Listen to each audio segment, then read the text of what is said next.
দেশ ছেড়ে যদি যাবেনই, তাহলে শেষ মুহূর্তে দলের নেতাকর্মীদের কেন আন্দোলনকারীদের মুখোমুখি দাঁড় করালেন?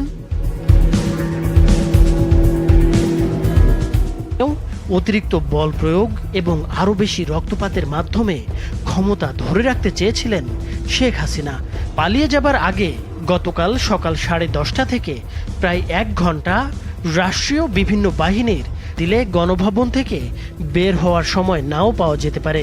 এই বিবেচনায় শেখ হাসিনাকে ভাষণ রেকর্ডের সময় না দিয়ে 45 মিনিট সময়